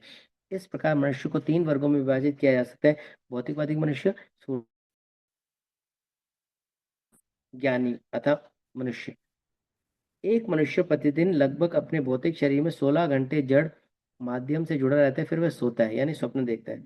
तो वह अपने सूक्ष्म शरीर से आसानी से किसी वस्तु को बना सकता है, जिस प्रकार सूक्ष्म जीव बनाते हैं। यदि मनुष्य कई घंटे अपनी गहरी और स्वप्न रहित निद्रा में रहता है, तब वह अपनी चेतना या अपने अहम को कारण शरीर में स्थानांतरित कर सकता है। इस तरह की गहन निद्रा उसके अंदर नव शक्ति का संचार करती है। यदि स्वप्न देखने वाला अपने सूक्ष्म शरीर के साथ संपर्क बना रहा होता है, कारण शरीर के साथ नहीं, तब उसकी नींद पूरी तरह से नव विचार संचार नहीं कर सकती। मैं श्री युक्तेश्वर जी को बड़े प्यार से देख रहा था जब वे इतनी विस्मयकारी व्याख्यान दे रहे थे। मैंने कहा, दिव्य गुरुदेव, आपका शरीर एकदम वैसा ही दिख रहा है जैसा मैंने पूरी आश्रम में इसके सामने रोते हुए देखा था। हाँ, मेरा शरीर, नया शरीर एकदम उस पुराने शरीर की हूबहू नकल है, क्योंकि उन्होंने ही चूज किया था पुराना शरीर। मैं अपनी इच्छा से जब चाहूँ इसको बना और मिटा सकता हूँ अपने पृथ्वी की तुलना में। अब ये मैं बहुत बार करता हूँ। इस शरीर को मैं तुरंत विघटित कर अदृश्य हो जाता हूँ और प्रकाश के माध्यम से तुरंत एक ग्रह से दूसरे ग्रह में पहुंच जाता हूँ, या सूक्ष्म जगत से कारण जगत या स्थूल जगत में पहुंच जाता हूँ। मेरे दिव्य गुरु मुस्कुरा कर बोले, यदि भी तुम भी इन दिनों बहुत तेज ही गति से भाग रहे हो, लेकिन मुझे तुम्हें मुंबई में ढूंढने की कोई परेशानी नहीं हुई। ओह गुरुदेव, आपकी मृत्यु से मैं कितना दुखी हुआ था। ओह, तो ऐसा है, लेकिन मैं मरा ही कहाँ था? क्या ये परस्पर विरोधी बात नहीं है? श्री युक्तेश्वर जी की आंखें प्रेम और कौतुक से चमक रही थी। तुम केवल इस धरती पर स्वप्न देख रहे थे। उस पृथ्वी में तुमने मेरा स्वप्न शरीर देखा था, बाद में तुमने उस स्वप्न यानी कल्पना शरीर को तुमने समाधि दे दी थी। अब मेरा सूक्ष्म हाड़ मांस का शरीर जो तुम देख रहे हो, यहाँ तक कि जिसे तुमने अभी भी कसकर पकड़ रखा है, उसका पुनर्जन्म ईश्वर के और भी अधिक सूक्ष्म यानी काल्पनिक लोक में हुआ है। जिस कल्पना लोक में हुआ है, किसी दिन वह स्वप्निल शरीर और अति सूक्ष्म लोक यानी ग्रह भी खत्म हो जाएगा। वह भी हमेशा के लिए नहीं है। सभी स्वप्न के बुलबुले थे, जागृति के स्पर्श से फटना पड़ेगा। पुत्र योगानंद, स्वप्न और वास्तविकता के बीच के अंतर को समझो। मुझे वेदांती पुनर्जन्म के विचार ने बहुत आश्चर्यचकित किया। मुझे सोचकर अपने पर शर्म आई कि कि पुरी में मुझे अपने गुरु के अमृत शरीर को देखकर उन पर दया आई थी। मैं अब पूर्ण रूप से समझ गया कि मेरा गुरुदेव हमेशा से परमपिता परमेश्वर में जागृत थे। वे जानते थे कि पृथ्वी पर उनका जन्म और मृत्यु और वर्तमान में उनका पूर्ण केवल ब्रह्मांडीय स्वप्न में ईश्वर की कल्पना के खेल से अधिक कुछ नहीं था। हमारे गुरुजी भी कहीं नहीं गए हैं, वो हमेशा हमारे साथ हैं। गुरुजी जैसे कहते थे कि जैसे मैंने पहले ही बताया, मेरे शरीर से प्यार मत करो, मैं कहीं नहीं गया हूँ। ये चीजें हमें आभास हो रही हैं। योगानंद, मैंने तुम्हें अपने जीवन मृत्यु और पुनर्जन्म के बारे में बताया था। तुम्हें मेरे लिए दुखी होने की आवश्यकता नहीं है। इसके बजाय सबको बताओ कि ईश्वरीय स्वप्न में रचित इस धरती से मेरा पुनर्जन्म इसकी ईश्वरीय स्वप्न में ही रचित सूक्ष्म शरीरधारी आत्माओं के अन्य लोक में हुआ है। इस कहानी का विचार करो, इससे दुख से पागल, मृत्यु के डर से पीड़ित स्वप्न देखने वालों में एक आशा जागेगी। ये बहुत जरूरी है। हम भी हमेशा ये सोचना चाहिए कि मृत्यु से भय नहीं करना चाहिए, उल्टा ये सोचना चाहिए हम सिर्फ, जैसे गीता में भी लिखा है, एक एक एक चोला से दूसरे चोला, हम सूक्ष्म में परिवर्तित हो जाएंगे। हाँ गुरुदेव, मैं बहुत खुशी खुशी सबके साथ गुरुदेव के पुनर्जीवन के अनुभव को बांटूंगा। धरती पर मेरे जीवन के मापदंड इतने ऊंचे थे कि वे ज्यादातर मनुष्य की प्रकृति यानी स्वभाव के लिए उचित नहीं थे। अक्सर मैं तुम्हें डांटता फटकारता रहता था, उतना मुझे करना नहीं चाहिए था। तुम मेरी परीक्षा में पास हुए, तुम्हारा प्रेम उन सबको डांट फटकार के बादलों के बीच में चमकता रहा। फिर उन्होंने बहुत स्नेह से कहा, मैं आज ये बताने आया हूँ कि अब मैं तुम्हें कभी नहीं डांटूंगा। मुझे अपने महान गुरु की डांट फटकार का अभाव कितना खल रहा था। उनकी हर डांट मेरे लिए देवी सुरक्षा होती थी। मेरे प्रिय गुरुदेव, मुझे लाखों बार डांटिए, अब आप मुझे अभी डांटिए, मैं तुम्हें अब कभी नहीं डांटूंगा। उनकी दिव्य आवाज गंभीर थी, फिर उसमें हास्य की तरंग भी थी। मैं और तुम अब एक साथ मुस्कुराएंगे जब तक ईश्वर के माया रूपी सपने में एक दूसरे से अलग दिखेंगे। अंत में हम सबको विराट परमात्मा एक हो जाना है। हमारी मुस्कान उसकी मुस्कान होगी, एक स्वर में आनंद का संगीत अनंत काल तक ईश्वर के साथ तालमेल रखने वाले साधकों तक प्रसारित होता रहेगा। श्री युक्तेश्वर जी ने कुछ विशेष विषयों पर मेरा मार्गदर्शन किया जिनको मैं यहाँ नहीं बता सकता। श्री युक्तेश्वर जी ने मुंबई के होटल के कमरे में 2 घंटे मेरे साथ बिताए। उन्होंने मेरे हर प्रश्न को उत्तर दिया। वर्ष 1936 के जून महीनों में उनके द्वारा दी हुई भविष्यवाणियों में से मुझे कई सही निकली। मुझे अब तुमसे विदा लेनी होगी प्रिय योगानंद। इन शब्दों के साथ मैंने गुरुदेव को अपनी गहरी बाहों यानी बाहुपाश में पिघलते हुए महसूस किया। मेरे बच्चे, उनकी आवाज मेरी आत्मा के कण कण में गूंज कर स्पंदित हो रही है। जब भी तुम निर्विकल्प समाधि के दरवाजे पर होगे, मुझे पुकारोगे, मैं आज की तरह रक्त मांस वाला शरीर धारण कर तुम्हारे सामने आऊंगा।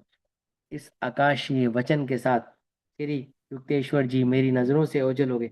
देखिए ये बात, जब भी हम पुकारेंगे गुरु जी आएंगे। साईं बाबा भी कहते थे, जब भी पुकारोगे मैं आऊंगा।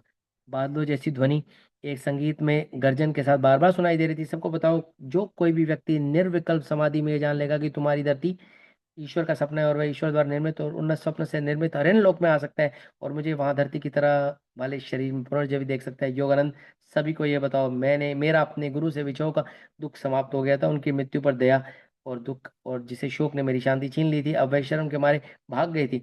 आत्मा के अभी अभी खुले छिद्रों से परमानंद झरने की तरह बह रहा था। बहुत समय से उपयोग में ना लाने के कारण बंद हुए छिद्र अब आनंद की तेज बाढ़ से बड़े उपयुक्त हो गए थे। अतीत के सारे अवचेतन विचार और अनुभव ने अपने कार्मिक धब्बे मिटा दिए गए थे। वह सब श्री युक्तेश्वर जी के दिव्य आगमन से पुनः एकदम चमक गए थे। आत्मकथा के इस प्रकरण से मैंने अपने गुरु के आदेश का पालन किया है और सुखद वार्तालाप का प्रसार किया। यद्यपि एक बार फिर उससे उत्सुकता रहित पीढ़ी से परेशान हो उठेगी। सिर झुकाना और दुखी दिखना मनुष्य के लिए नया नहीं है, ये उसकी विकृतियां हैं जो एक सच्चे मनुष्य का हिस्सा नहीं है। जिस दिन में संकल्प लेगा वह मुक्ति के पथ पर चल पड़ेगा। बहुत समय तक तुम मिट्टी के हो, मिट्टी में मिल जाओगे। जैसे निराशवादी वाक्यों को सुना है और अजय आत्मा की ओर कभी ध्यान नहीं दिया। मैं ही केवल अकेला नहीं था जिसने पुनर्जीवित गुरु को देखा था। ये युक्तेश्वर जी की शिष्या एक वृद्ध महिला थी, जैसा प्यार से माँ कहकर बुलाते थे। उनका घर पुरी के आश्रम के पास था।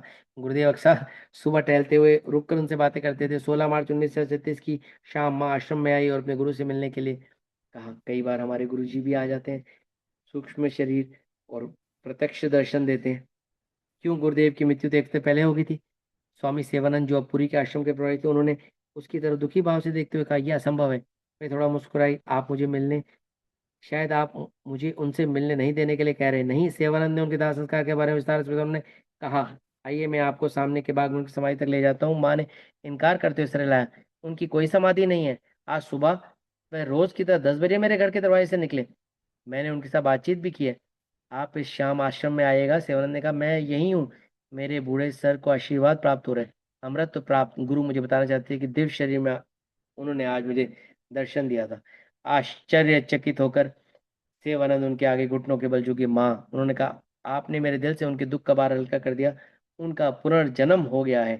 तो जितना इस अध्याय में हमने सीखने को मिला, उससे सबसे ज़रूरी बात तो ये थी कि हमारे इस ज्ञान के चक्षु जो खुले हैं, एक कि कहीं हमारी मृत्यु नहीं होती, सिर्फ चेंजेस होते हैं फ्रॉम वन टू अनदर। हम इस भौतिक शरीर को त्याग कर सूक्ष्म शरीर में परिवर्तित हो जाएंगे और वहाँ गुरु जी हमें मिलेंगे। हम इस भौतिक शरीर में भी उनका दर्शन कर सकते हैं, क्योंकि सूक्ष्म शरीर में वो पुनः अवतार लेके किसी के घर आ सकते हैं और मौका दे सकते हैं। लेकिन इसके लिए हमें दो चीज़ें करनी पड़ेंगी, जो मेरे को लगता है। गुरु जी हर किसी को दर्शन नहीं देंगे, हर किसी को नहीं आएंगे। वो उन्हीं के पास आएंगे जो दिल से उनको पुकारेगा, दूसरा जो अच्छे कर्म करेगा। गुरु जी ने हमेशा कहा बंदे बनो। तो वट एवर हमें भौतिक शरीर में आदेश मिले हैं, हमें वो कर्म करने चाहिए, हमें अच्छे काम करने चाहिए, गुरु जी ने कहा है। क्योंकि देखिए, भगवान ने भौतिक शरीर भी किस पर्पस के लिए दिया, उस पर्पस को पूरी तरह निभाएं। गुरु जी ने कहा है चंगे काम करो, बंदे बनो।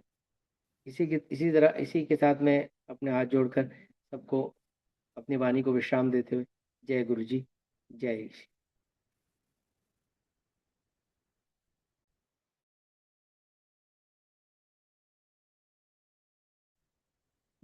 जय गुरु जी।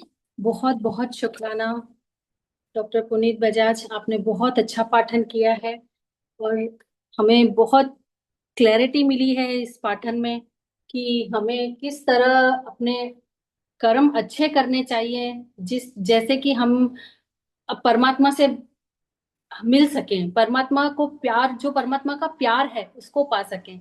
जैसे आपने बताया कि गुरुजी सबको दर्शन नहीं देते थे, जो एक बहुत एक निश्चल आत्मा, जो एक निस्वार्थ भाव से जो प्यार करता है, और गुरुजी खुद भी प्यार के लिए ही बोलते थे कि प्यार सबसे सबसे पवित्र चीज ही प्यार है। और गुरुजी हर समय हंसते मुस्कुराते, हर समय नमस्ते करते थे और एक इतनी सादगी से सबको प्यार प्यार बांटते थे। बोलते थे कि जैसे कि अहम को अपने बाहर छोड़ के आइए। तो वही बात बताते हैं कि हमें इतना सरल और स्वभाव से इतना अच्छा निश्चल हो जाना चाहिए कि हमें हर संगत में परमात्मा नजर आने लगे। जब हमको हर संगत में परमात्मा नजर आने लगेगा तो वैसे ही हम सब तरफ प्यार ही प्यार, जैसा आदर हम गुरु जी से करते थे वैसा आदर हम हर संगत से कर सकेंगे।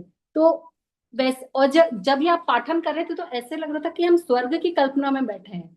स्वर्ग में जैसे हमने कहानियों में, बचपन में, स्टोरीज में सुना है कि वहां पे एक दूसरे उड़ते हैं, परियां होती हैं, कोई भी रूप धारण कर सकता है। तो वो ही कल्पना जो आज आपने उस इस पाठन के द्वारा एक चित्रित कर दिया। जैसे कि बचपन में जब हम कॉमिक्स पढ़ते थे तो उसमें नजर आता था, उसी तरह आज ऐसे लगा कि हम खुद एक एस्ट्रल वर्ल्ड में सफर कर रहे हैं। बहुत सुंदर पाठन किया है।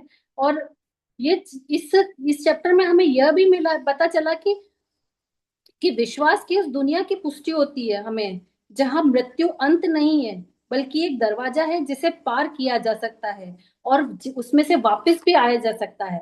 कि हमें मृत्यु से भय नहीं करना चाहिए। जब हम मृत्यु से भय करने लगेंगे तो हम अ, इस जीवन को भी नहीं जी पाएंगे अच्छे से और ना अच्छे कर्म कर पाएंगे। लेकिन जब हमें लगता है कि जब हम भगवान के सानिध्य में हैं तो हम बहुत खुशी खुशी अपने जीवन को जी पाते हैं। और यह यात्रा हमें विश्वास और अनुभव के उन सीमाओं तक भी ले जाती है जहां तर्क जवाब देना बंद कर देता है। उन्हें पार किया जा सकता है। यह एक ऐसी दुनिया की तस्वीर प्रकट करता है जहां गुरु प्रकट हो सकते हैं। आध्यात्मिक यात्रा में मानवीय भावनाएं जैसे दुख, प्रेम, तड़प भी एक हिस्सा है। और जैसे हमारे गुरुजी गुरुजी खुद भी हंसते थे, कभी कभी दुखी भी होते थे, बोलते थे कि मैं जिस काम के लिए आया हूँ वो काम तो मेरे हुआ ही नहीं है। मैं सबको सबको एक सब जने मुझसे भौतिक वस्तुएं मांगते हैं। हमारे गुरुजी, सच में हमारे गुरुजी को बहुत तकलीफ होती थी कि बोलते थे कि मैं जो देने आया हूँ वो कोई कुछ लेता ही नहीं है, सबको दुनियावी चाहिए। मैं तो समुंदर देने आया हूँ, तुम चम्मच लेके खड़े हो। तो हम समझ ही नहीं पाते थे। तो एस्ट्रल वर्ल्ड में भी दुख तड़प होती, लेकिन वो मानवीय जैसी नहीं होती थी। गुरु और शिष्य का एक प्रेम इतना शक्तिशाली भी हो सकता है कि मृत्यु की सीमा को भी तोड़ देता है। जिस तरह योगानंदा जी ने अपने गुरु को पुकारा, वो बहुत दुखी थे कि मैं उनसे नहीं मिल पाया, तो गुरु उनके सामने आ गए। उसी तरह जब हम दिल से गुरु जी को पुकारते हैं तो गुरु जी या तो स्वप्न दर्शन देते हैं या फिर सामने प्रकट हो जाते हैं। और लिटरली संगत जी, हमारे घर में भी बहुत खुशी की बात है और बहुत मैं अपने आप को भाग्यशाली समझती हूँ कि इस घर में, जिस घर में, ये घर गुरु जी का है और गुरु जी ने इस घर में भी अपने चरण, अपने स्वरूप के दर्शन दिए हैं। तो उस वक्त तो हमको कुछ समझ ही नहीं आता है कि क्या करें हम। लेकिन जब हम बाद में सोच विचार करते हैं तो सब हमें समझ में आता है कि जब दिल से हम भगवान को पुकारते हैं, सच्चे दिल से, तो भगवान तो कहीं भी किसी भी रूप में प्रकट हो सकते हैं। और इसमें जब ये बताते हैं कि एक बहुत अच्छी बात आपने पढ़ने में आया, समझ में आई कि जब जैसे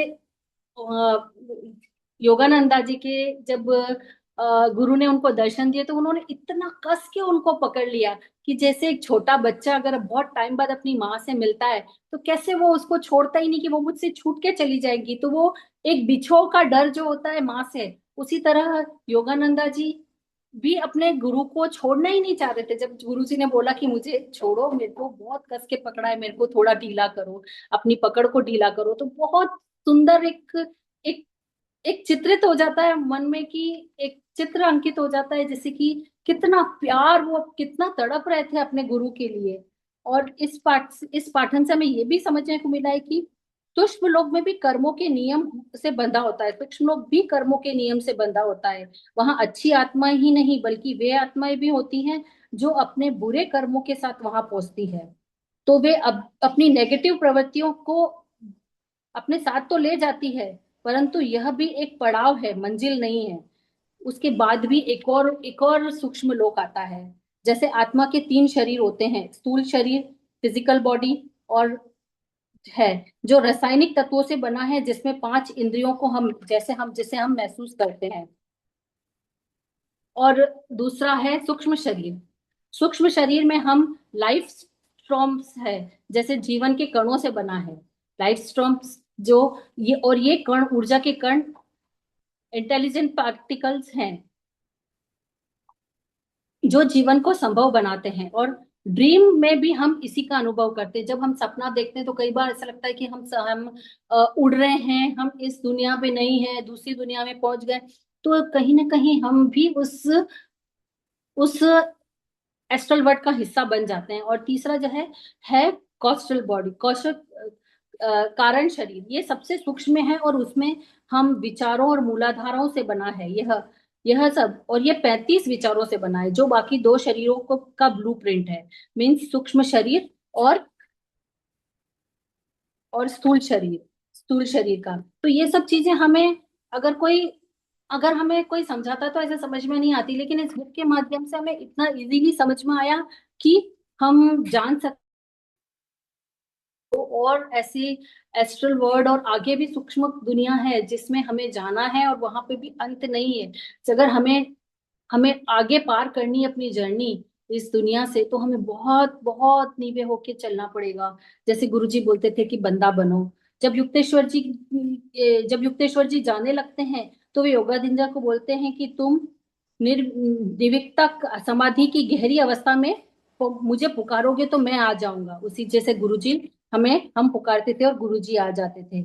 यह एक महज कल्पना नहीं थी। गुरु की एक शिष्या जिसे सब माँ कहते थे, उनकी मृत्यु के बाद भी 1 सप्ताह बाद उन्हें मिली। गुरुजी ने उनको भी, उनके गुरु ने भी उनको दर्शन दिए। तो इससे हमें यह सीख मिलती है कि जीवन कई परतों वाला है। 3 शरीर, 3 दुनिया और हर दुनिया का अपना नियम। मृत्यु अंतहीन नहीं बल्कि एक आयाम से दूसरे आयाम में जाना है। हमारी इच्छा वह धागा है जो हमें इस पूरे चक्र से बांधे रहता है। जब हम इस पूरी वार्तालाप में एक सपना और वास्तविकता के बीच का फर्क बताया गया है। पृथ्वी पर जो एक जीवन था वो इनका एक सपना था, और एस्ट्रल वर्ल्ड में जो उनका जीवन था वह एक सूक्ष्म सपना था। ये सभी लोग सूक्ष्म, स्थूल और कारण एक ब्रह्मांडीय सपने की अलग अलग परतें हैं। और हमें इसी बात पर गौर करना चाहिए कि वे सब सपना है जो वास्तविकता में जागना किसे कहते हैं। संगत जी बताते हैं कि हम जो ये सपना देखते हैं तो इससे हमें यह सीखना चाहिए कि हम वास्तविकता में किस तरह बने। इस पाठन में हमें यही सीख मिलती है कि अगर हमें अपने आप को उस दुनिया में ले जाना है या मुक्ति की तरफ जाना है तो हमें किस तरह का इंसान बनना चाहिए, जैसे गुरुजी हमें बनाना चाहते थे। बहुत सुंदर पाठन और बहुत अच्छे से आपने पढ़ा है डॉक्टर पुनीत बजाज। सारी संगत जी को बहुत बहुत बधाई हो कि आपको ये गुरुजी ने ये मौका दिया कि हम इस पाठन का हिस्सा बन सकें। जय गुरुजी, शुक्राना गुरुजी, बहुत बहुत शुक्राना गुरुजी महाराज जय की गुरु ये जी, मौका। शुक्राना गुरु जी, जय गुरु जी। जय गुरुजी, जय गुरुजी। धन धन गुरुजी महाराज, अनंतम शुक्राना. Thank you, Dr. Puneet. Thank you, and thank you, Renuji and Auntie, for conducting the session so beautifully. Thank you, Puneet ji. Anantam Shukrana. On behalf of Vasan Uncle and Multilingual team, तहे दिल से हम आपके आभारी हैं. शुक्राना गुरुजी महाराज. अनंतम शुक्राना.